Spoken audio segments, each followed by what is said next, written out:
Painted application ધોરણ 6 થી 12ના વિદ્યાર્થીઓ માટે અપડેટ થઈ ચૂકી છે. આ એપ્લિકેશનમાં શું છે?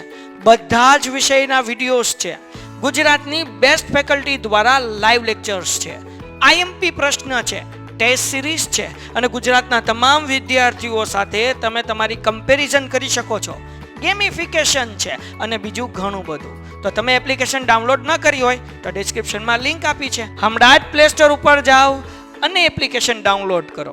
ઘરે બેઠીને સરસ મજાનું ગુજરાતની જોરદાર ફેકલ્ટી સાથે ભણો, સારા માર્ક્સે પાસ થાઓ. તમને 12મા ધોરણમાં આવશે ને ધંધાની બે જવાબદારીઓ આવશે. આ જે ધંધાની જે જવાબદારીઓ છે ને 12મા ધોરણની આવી રીતના 12મા ધોરણમાં આવી રીતે આવશે. એની અંદર આવશે ધંધાની જવાબદારીઓ. 12મા ધોરણની અંદર વાત કરું છું, બે આવશે. એક આવશે આંતરિક જવાબદારીઓ અને બીજું આવશે બાહ્ય જવાબદારી.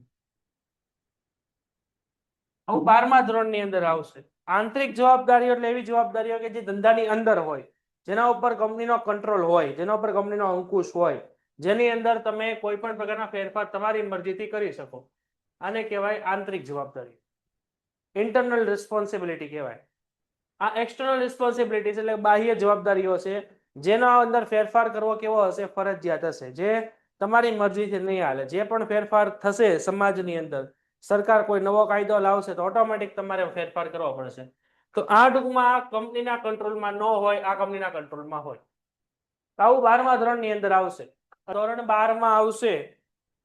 આ 12મા ધોરણની અંદર BA ની અંદર ચેપ્ટર નંબર 12 હશે. એની અંદર આ ચેપ્ટર છે ધંધાની જવાબદારી. બરાબર છે. અત્યારે આપણે ભણવાનું છે એ ધંધાની બાહ્ય જવાબદારીમાંથી એક જવાબદારી છે સામાજિક જવાબદારી. 12મા ધોરણની અંદર આટલી જવાબદારીઓ આવશે. જો આજે તમને બાહ્ય જવાબદારીઓ આપેલી છે ને, બાહ્યની અંદર પહેલી આવશે તમારી આર્થિક જવાબદારી. આર્થિક પરિબળો આવશે. બીજા આવશે આપણા સામાજિક પરિબળો. ત્રીજું આવશે રાજકીય પરિબળો. ચોથું આવશે કાયદાકીય પરિબળો. પાંચમું આવશે સાંસ્કૃતિક પરિબળો.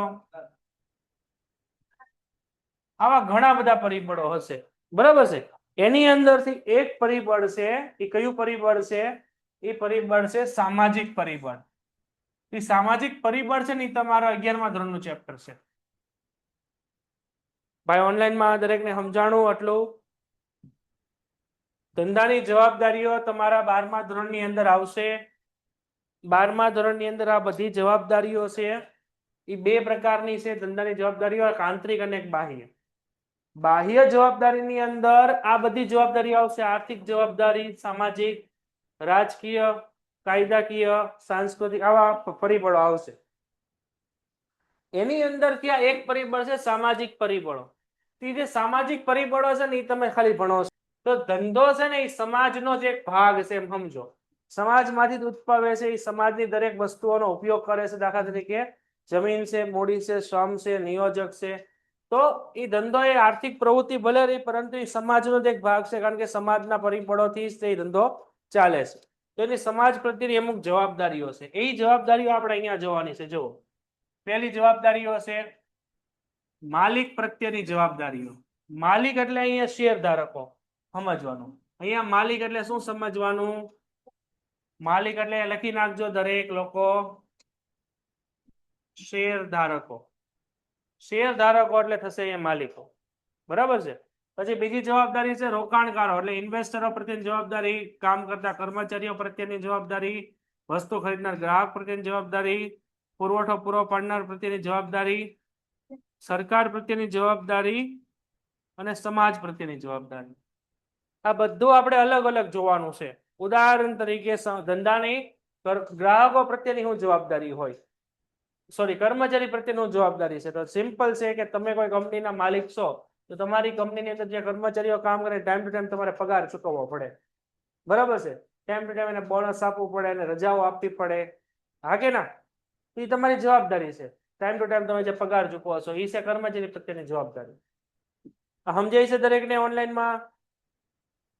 હા, પછી દાખલા તરીકે માલિક છે, શેર ધારકો છે, તો શેર ધારકોને તમારે ટાઈમ ટુ ટાઈમ ડિવિડન્ડ ચૂકવવું પડે, એ તમારી જવાબદારી છે. સરકારના નિયમોનું પાલન કરવું પડે, સરકાર પ્રત્યેની જવાબદારી છે.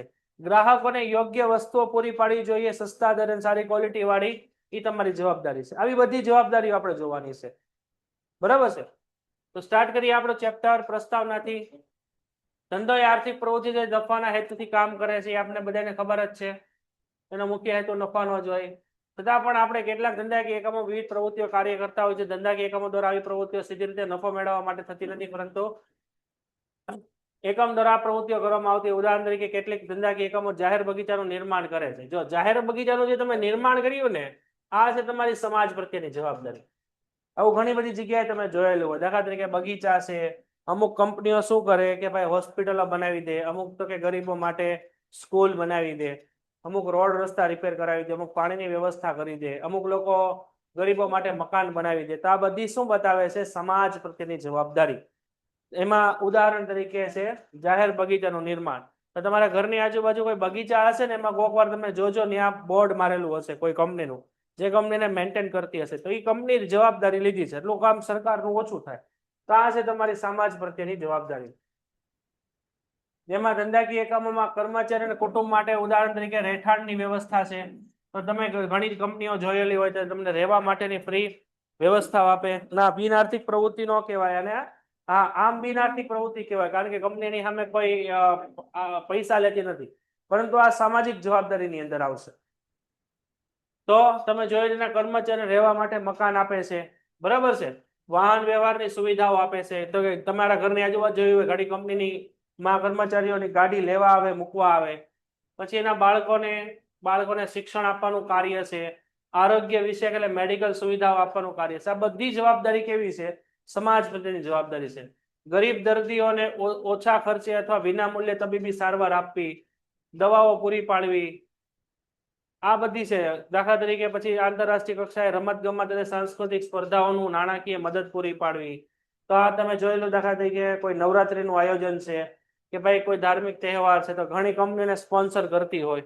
તો આ બધી જવાબદારીઓ છે. કેવી જવાબદારીઓ છે? સામાજિક જવાબદારીઓ છે. કમ્પ્લીટ થઈ ગયો બેન, કાલે જ તે. ચલો નેક્સ્ટ ના બધી આપ્યું છે કે સામાજિક જવાબદારીઓનો ખ્યાલ. તો કંપની આવી સામાજિક જવાબદારીઓ શું લેવા અપનાવતી હોય? કારણ કે સમાજમાં ટકી રહેવાનું છે, અને સમાજની અંદર પોતાનું નામ બનાવવાનું છે, અને પોતાનો બિઝનેસ છે એ સમાજમાં લોકોને વધુમાં વધુ વેચવાનો છે. એટલે એ સામાજિક જવાબદારી જોવા મળે છે. ધંધો એ સમાજનું અભિન્ન અંગ છે, કારણ કે સમાજ સાથે જોડાયેલું છે. કોઈ પણ ધંધાકીય એકમ સમાજથી ભિન્ન ન હોય, કારણ કે એને સમાજની અંદર જ રહેવાનું છે, સમાજના લોકોને જ વસ્તુ વેચવાની છે. સમાજ એટલે આપણો આજુબાજુનો વિસ્તાર. તો સામાજિક જુદા જુદા વર્ગોને વિકાસમાં ફાળો આપેલો હોય છે, અને ધંધો જે આવક મેળવે છે તે આવક પણ સમાજના જુદા જુદા વર્ગમાંથી જ હોય, કારણ કે સમાજની અંદર જે રહેતા ગ્રાહકો છે એની પાસેથી આપણે વસ્તુ વેચીને પૈસા કમાતા હોઈએ. તો મેળવેલો લાભ છે આવકમાંથી કેટલોક ભાગ એ સમાજના ઉપયોગ માટે વાપરતા હોય. દાખલા તરીકે કઈ રીતે વાપરતા હોય? આવકમાંથી કેટલોક ભાગ એ સમાજના ઉપયોગ માટે વાપરે, તો આ બધી રીતે વાપરતા હોય. તો એકમ આ લાભ સમાજને આપવો કે ન આપવો, અથવા કેટલી માત્રામાં આપવો, એ સમાજે એને જાતે નક્કી કરવાનું છે. જાતે ઓલા નક્કી કરવાનું છે. અમુક કંપનીઓ હોય એ પોતાના ટોટલ નફાનો 1% ઉપયોગ કરતી હોય, અમુક કંપની 2% ઉપયોગ કરતી હોય, અમુક 10% ઉપયોગ કરતી હોય, અમુક 90% ઉપયોગ કરી દે. તો અમુક કંપનીઓ હોય પોતાના 90% ટોટલ નફો છે સમાજ માટે વાપરી લેતી હોય.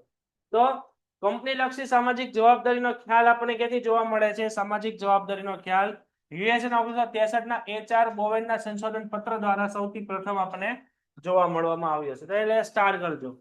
એટલે સૌથી પહેલા 1963 ની અંદર અમેરિકાની અંદર HR બોવેન નામના સંશોધનકારે એવું કીધું હતું કે ધંધાએ પોતાની સામાજિક જવાબદારીઓ નિભાવવી જોઈએ. ત્યાર પછી દરેક કંપનીએ માટે આ કેન્દ્રનું સ્થાન બન્યું, ટકાવી રાખવા માટે વિશ્વ પરિષદ અનુસાર કંપનીએ આર્થિક જવાબદારીઓ કર્મચારી અને પરિવારો માટે આ બધું કાર્ય કર્યું. તો પછીનો જવાબદારીઓનું પ્રમાણ વધ્યું છે. વિસ્તૃત રીતે જોવામાં આવે તો બધી સામાજિક જવાબદારી કંપની સાથે સંલગ્ન ધરાવતા તરફેણમાં કરવામાં આવેલા કાર્યક્રમો હોય, પ્રકલ્પોનું સંકલન હોય, હિતધારકો પ્રત્યેની જવાબદારી હોય, એવી ઘણી બધી જવાબદારીઓ આપણને જોવા મળે છે. હવે મેઇન મુદ્દો અહીંયા છે, ધ્યાન આપજો. જો કંપની ધારો 2013 પ્રમાણે કંપની ધારા 2013 ની 135મી કલમ અનુસાર આપણે જોવાનું છે. 2014 થી અમલમાં આવેલું છે કે જે કંપનીનો વાર્ષિક ટર્નઓવર, આ બધું યાદ રાખજો, 12મા ધોરણની અંદર આવશે. જે કંપનીનું વાર્ષિક ટર્નઓવર 1000 કરોડથી વધુ હોય, બીજું જેનું ચોખ્ખું મૂલ્ય 500 કરોડથી વધુ હોય, ચોખ્ખું મૂલ્ય 500 કરોડથી વધુ હોય, અથવા એક નાણાકીય વર્ષનો નફો 5 કરોડથી વધુ હોય. આ ત્રણ ઓપ્શન છે. અથવા અથવા અથવા પહેલો ઓપ્શન કયો છે? આ પહેલો ઓપ્શન છે. વાર્ષિક ટર્નઓવર 1000 કરોડથી વધુ હોય, અથવા ચોખ્ખું મૂલ્ય 500 કરોડથી વધુ હોય, અથવા એક વર્ષનો નફો 5 કરોડથી વધુ હોય, એવી કંપનીએ 2% પોતાના નફાના ઓછામાં ઓછા 2% સમાજ પાછળ વાપરવા ફરજિયાત છે. કેટલા વાપરવાના છે? ટોટલ નફાના, કે એ 1000 કરોડ ટોટલ ટર્નઓવર હોય, 500 કરોડ ચોખ્ખું મૂલ્ય હોય, અથવા નફો 5 કરોડ હોય. જો ટર્નઓવર એ શું બતાવે છે કે તમારો ટોટલ વેપાર, બરોબર છે, આ જે ટર્નઓવર બતાવે છે ને, અહીંયા આપણી પાસે 3 પોઈન્ટ. પહેલો પોઈન્ટ આપણી પાસે છે ટર્નઓવર. ટર્નઓવર કોને કહેવાય? ટર્નઓવર એટલે કે કંપનીનો ટોટલ વેચાણ આખા વર્ષનું, બરાબર, એમાં એ પોતાનો નફો ને બધું કાંઈ નથી, ટોટલ કેટલું વેચાણ થયું, 1000 કરોડથી વધુ હોય.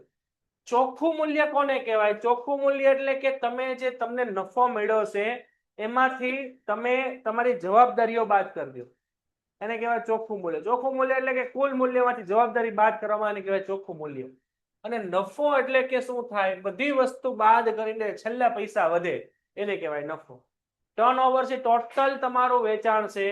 ચોખ્ખું મૂલ્ય એટલે કે તમે જવાબદારી માઇનસ કરી છે, જે તમારે પૈસા કોઈને ચૂકવવાને ચૂકવી દો, પૈસા બચે, એ ચોખ્ખું મૂલ્ય છે. અને નફો એટલે કે બધી વસ્તુ કાઢો અને છેલ્લે જે તમારા પોતાના વધેલી નફો છે. તો અહીંયા 3 મુદ્દા છે. પહેલો મુદ્દો કયો છે આપણી પાસે? પહેલો મુદ્દો કયો છે આપણો? ટર્નઓવર. ટર્નઓવર કેટલું છે ભાઈ? 1000 કરોડ. બીજો મુદ્દો કયો છે આપણું? ચોખ્ખું મૂલ્ય, એટલે તમારી નેટ વેલ્યુ. નેટ વેલ્યુ કેટલી છે ભાઈ? 500 કરોડ. અને ત્રીજું કયું છે? તમારો પ્રોફિટ. પ્રોફિટ કેટલો છે? 5 કરોડ. હવે જો આ 3 કન્ડિશનમાંથી કોઈ પણ કન્ડિશન તમારા ધંધાને લાગુ પડતી હોય, આ 3 માંથી કોઈ પણ કન્ડિશનમાં તમારો ધંધો આવતો હોય, તો તમારે એના 2% ક્યાં વાપરવાના છે? સમાજની પાછળ. અહીંયા આપણે મૂકશું greater than or equal to. 500 કરોડમાં greater than or equal to, 5 કરોડમાં greater than or equal to. Meaning શું થયો? કે જો આ 3 કન્ડિશનમાંથી કોઈ પણ કન્ડિશનમાં તમારો બિઝનેસ આવતો હોય, તો 2% તમારે મિનિમમ, આ મિનિમમ છે, તમારે સામાજિક જવાબદારી પાછળ પૈસા વાપરવાના છે.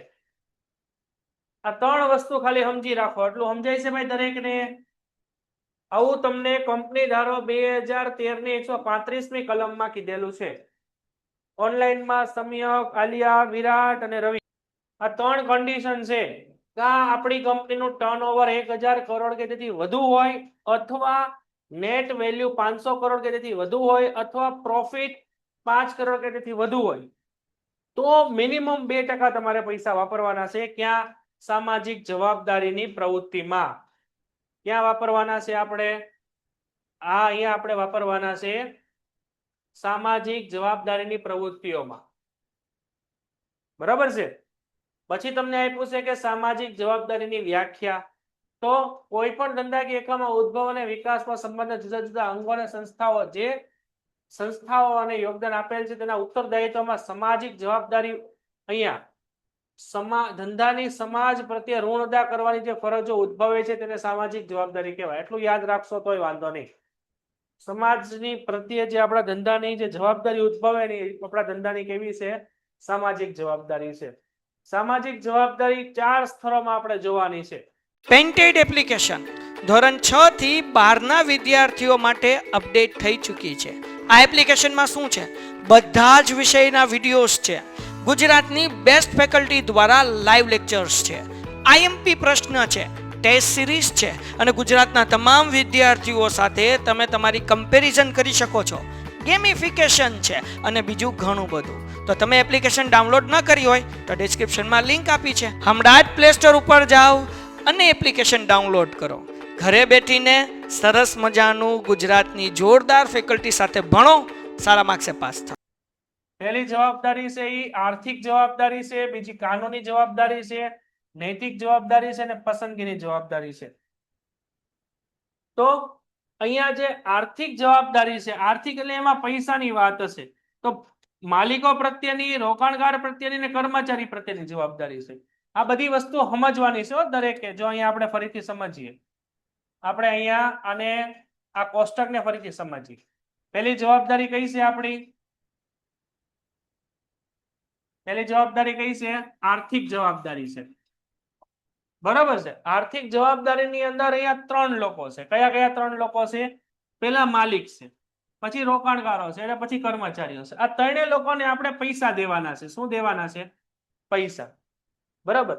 તો માલિક એટલે કે અહીંયા સૌથી પહેલા મેં કીધું તો માલિક એટલે શું સમજવાનું? શેર ધારકો. શું સમજવાનું? માલિક એટલે સમજવાનું શેર ધારકો.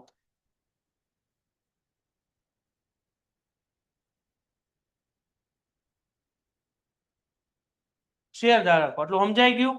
તો જો શેર ધારકો હોય ને એને આપણે શું કરવાનું છે? એને આપણે ટાઈમ ટુ ટાઈમ આપણે કાંઈ નથી કરવાનું, આ લોકોને ટાઈમ ટુ ટાઈમ આપણે શું દેવાનું છે? ડિવિડન્ડ. તો ડિવિડન્ડ ની અંદર પૈસા આવશે. પછી રોકાણગારો છે, રોકાણગારોને ટાઈમ ટુ ટાઈમ આપણે શું દેવાનું છે? જે લોકો આપણી કંપનીમાં ઇન્વેસ્ટમેન્ટ કર્યું છે એને ટાઈમ ટુ ટાઈમ આપણે વ્યાજ દેવાનું છે અથવા એને વળતર દેવાનું છે. બરોબર. અને પછી ત્રીજા છે કર્મચારીઓ. કર્મચારીઓને ટાઈમ ટુ ટાઈમ તમારે શું દેવાનો છે? પગાર દેવાનો છે. આ લખજો દરેક વ્યક્તિ. આર્થિક ની અંદર પૈસાની વાત આવશે, માલિકોને ડિવિડન્ડ, રોકાણગારોને વ્યાજ અથવા વળતર અને કર્મચારીઓને. આ ધ્યાન રાખવાનું છે દરેકે. આર્થિક જવાબદારી એટલે આની અંદર પૈસાની વાત છે ભાઈ. ગમે એમ કરીને આની અંદર પૈસાની વાત છે. પૈસા સિવાય આમાં કાંઈ નહીં હોય. કર્મચારીને પગાર દેવાનો તમારે, એ તમારી જવાબદારીમાં આવે. પગાર બૂચ નહીં મારી દેવાનો. રોકાણગારો એ પૈસા આપણે રોક્યા છે, ટાઈમ ટુ ટાઈમ પૈસા વળતર રિટર્ન દેવાના, વ્યાજ દેવાનું. માલિક કોણ છે અહીંયા? માલિક. માલિક શેર ધારકો છે, તો શેર ધારકોને ટાઈમ ટુ ટાઈમ ડિવિડન્ડ દેવાનું જ તમારે. એ તમારી જવાબદારીમાં આવે. તમે નો જવાબદારી નિભાવો ને તો પછી તમારી કંપનીમાં એ લોકો રોકાણે ન કરે અને કર્મચારીઓ ભાગી જાય તમારી કંપનીમાંથી. પગાર નો આપો તો ભાગી જાય કે ન ભાગી જાય? હા કે ના? ઓનલાઈનમાં બોલો. હા એમ. તો આ બધું તમારી જવાબદારીમાં આવે. તમે કોઈ કંપની લઈને બેઠા હો ને, આ બધું તમારે અપનાવવું પડે. ટાઈમ ટુ ટાઈમ એને પગાર દેવો પડે, ટાઈમ ટુ ટાઈમ વ્યાજ ચૂકવવું પડે, ટાઈમ ટુ ટાઈમ ડિવિડન્ડ ચૂકવવું પડે. એટલું રેડી છે ભાઈ ઓનલાઈનમાં દરેકને? ઓકે. જો હવે પછી આપી છે બીજી જવાબદારી, કાનૂની જવાબદારી. કાનૂની જવાબદારીમાં આપણી પાસે કઈ જવાબદારી છે ભાઈ? સરકાર પ્રત્યેની. તો સરકાર પ્રત્યેની જવાબદારી શું હશે? સિમ્પલ વસ્તુ ઈ છે. સરકાર પ્રત્યેની જવાબદારીમાં અહીંયા આપણે લખવાનું છે કે દેશના વિકાસ માટે સરકારને સહકાર આપવો. એ તમારી સરકાર પ્રત્યેની જવાબદારી છે. અને સરકારે બનાવેલા કાયદાઓનું પાલન કરવું. પછી તમને આપ્યું છે નૈતિક જવાબદારી. નૈતિક એટલે એને અંગ્રેજીમાં કહેશું એથિકલ રિસ્પોન્સિબિલિટી. શું કહેશું આપણે? Ethical responsibility. એમાં પહેલી જવાબદારી તમારી છે ગ્રાહકો પ્રત્યેની જવાબદારી. તો ગ્રાહકો પ્રત્યેની કેવી કેવી જવાબદારી હશે? બરાબર છે. તો કે યોગ્ય અને સારી ગુણવત્તામાં વસ્તુ કે સેવા આપવી. પછી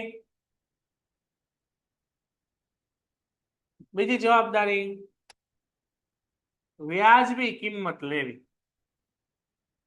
પછી ગ્રાહક સાથે છેતરપિંડી ન કરવી. આવી બધી જવાબદારીઓ ઘણી બધી આવે. બરાબર છે? આવી ઘણી બધી જવાબદારીઓ આવે. પછી સમાજ પ્રત્યેની કેવી જવાબદારીઓ છે, તો ઇન ડિટેલમાં સમાજ પ્રત્યેની જવાબદારીઓ આપણે જોઈ ગયા. દાખલા તરીકે આપણે શું બનાવવું, બાગ બગીચા બનાવવા,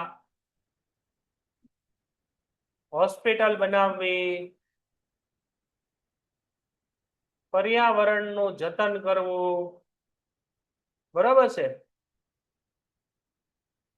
ગરીબોને સહાય કરવી, આવી ઘણી બધી જવાબદારીઓ આવે સમાજ પ્રત્યેની જવાબદારીઓમાં. બરાબર છે, જે ડિટેલમાં જોવાનું બાકી છે. પછી સમાજના અન્ય સમૂહો પ્રત્યેની જવાબદારી, તો અન્ય સમૂહો કયા કયા છે એ ડિટેલમાં આપણે જોવાનું છે, બાકીની જે જવાબદારીઓ છે એની અંદર. તો આટલી વસ્તુ તમારે લખીને રેડી રાખવાની છે. આટલું ફટાફટ લખાઈ જાય એટલે મને ઓકે કયો, એટલે આપણે પછી આગળ સ્ટાર્ટ કરીએ. ચાલો. માલિકો છે એ કંપનીની અંદર જ હોય, કંપનીના રોકાણકારો પણ કંપની સાથે જોડાયેલા અંદરના માણસો છે, અને કંપનીના કામ કરતા કર્મચારીઓ પણ કંપનીની અંદરના જ માણસો છે. જ્યારે ગ્રાહક છે એ કંપનીની બહારનો વ્યક્તિ છે. એ ગ્રાહકને તમારે બોલાવવાનો હોય, ને ગ્રાહક તમારી વસ્તુ ખરીદવાની માટે તમારે એ રીતની વ્યવસ્થા કરવાની. પુરવઠો પૂરો પાડનાર વ્યક્તિ એટલે આને કહેવાય અંગ્રેજીમાં સપ્લાયર. શું કહેવાય આને? કહેવાય, આને કહેશો આપણે સપ્લાયર. પછી આ ગવર્નમેન્ટ છે, તો ગવર્નમેન્ટ તમારા હાથમાં નથી, ગવર્નમેન્ટ જે નિયમ બનાવે તમારે બનાવવાનો છે. અને સમાજ, તો આ એવા લોકો છે જે સમાજને, સરકાર છે, સપ્લાયર છે, આ બધા કંપનીની બહારના લોકો છે. તો આ લોકોની સાથેના કેવા સંબંધો હશે તમારી જવાબદારી હશે, અને આ લોકોની કેવી જવાબદારી હશે, એક એક કરીને આપણે જોઈએ. તો આંતરિક હિત ધરાવતા સમૂહો કેવા છે કે જે ધંધાકીય એકમના સંચાલન સાથે પ્રત્યક્ષ રીતે સંકળાયેલા હોય, એ લોકોને ડાયરેક્ટ કોન્ટેક્ટ હોય કંપનીની અંદર, જે આંતરિક સમૂહો છે. જ્યારે આ લોકો કેવા છે કે ધંધાકીય એકમના સંચાલન સાથે પરોક્ષ રીતે સંકળાયેલા હોય. આ લોકો કંપનીના પરોક્ષ રીતે, પરોક્ષ એટલે ઇનડાયરેક્ટ, એટલે આપણે અહીંયા લખશું આંતરિક એટલે એવા લોકો છે જે લોકો ડાયરેક્ટ સંકળાયેલા છે કંપની સાથે. ત્યારે બાહ્ય છે આપણે કેવા છે? ઇનડાયરેક્ટ, જેને આપણે કહેશું દરેકને. તો પહેલી જવાબદારી છે માલિકો પ્રત્યેની જવાબદારી. તો બીજા વિશ્વયુદ્ધ બાદ ભારતમાં ઔદ્યોગિક વિકાસના યુગની શરૂઆત થઈ. અહીંયા બીજું વિશ્વયુદ્ધ બાદ ઉદ્યોગોની શરૂઆત થઈ. આ એક યાદ રાખજો દરેક લોકો, કારણ કે બીજા વિશ્વયુદ્ધ પછી ઘણા બધા ઉદ્યોગોનું પ્રમાણ વધ્યું. આ ઉદ્યોગોની અંદર આપણે શું મેઇન પ્રોબ્લેમ આવ્યો આ સ્વરૂપમાં? અહીંયા ખરા માલિક કોણ છે? ખરા માલિક એટલે શેર ધારકો છે, બરાબર છે. જ્યારે સંચાલક કોણ છે? બોર્ડ ઓફ ડાયરેક્ટર દ્વારા છે. તો અહીંયા બે લોકો છે, યાદ રાખજો. અહીંયા કંપનીના માલિક કોણ છે? માલિક, માલિક એટલે થશે આપણા શેર ધારકો. અને બીજું કંપનીના સંચાલક કોણ છે? સંચાલક છે આપણા board of director. Board of director ને આપણે ગુજરાતીમાં કહેશું સંચાલક મંડળ. શું કહેશું આને આપણે? સંચાલક મંડળ. 12મા ધોરણની અંદર ડિટેલમાં જોવાનું આવશે આપણે સંચાલક મંડળ એટલે શું, પહેલા જ ચેપ્ટરમાં આવશે. તો કંપનીની અંદર બંને અલગ અલગ લોકો છે, માલિક એ અલગ છે, કંપનીને મેનેજ કરવા વાળા સંચાલક પણ અલગ અલગ લોકો છે. તો પહેલી જવાબદારી છે નિર્ણય પ્રક્રિયામાં ભાગીદારી. તો શેર ધારકો કંપનીના માલિકો છે, એ આપણને બધાને ખબર જ છે. તેથી કોઈ પણ નીતિ વિષયક નિર્ણય લેવો હોય તો આપણે એને પૂછવું પડે. નીતિ ઘડતરની પ્રક્રિયામાં એ લોકોની પ્રત્યે જવાબદારી. દાખલા તરીકે કંપનીની અંદર કંપનીનું નામ બદલવું છે, આની અંદર નિર્ણય, આવો એક નિર્ણય લેવાનો. શું નિર્ણય લેવાનો છે? દાખલા તરીકે કંપનીનું નામ છે એ બદલવું છે, તો આ એક નિર્ણય લેવાનો છે. તો આની અંદર કંપનીના માલિકોને તો પૂછવું જ પડે, એના વગર તો ડિસિઝન ન આવે. દાખલા તરીકે આપણી કંપનીનું નામ છે, દાખલા તરીકે આપણી કંપનીનું નામ છે એન્જલ. હવે આ એન્જલ નું આપણે નામ શું કરવાનું છે? શું નામ કરવું છે આપણે? હે? નહીં, એવું નહીં. આનું આપણે નામ ચેન્જ કરીને કરવું છે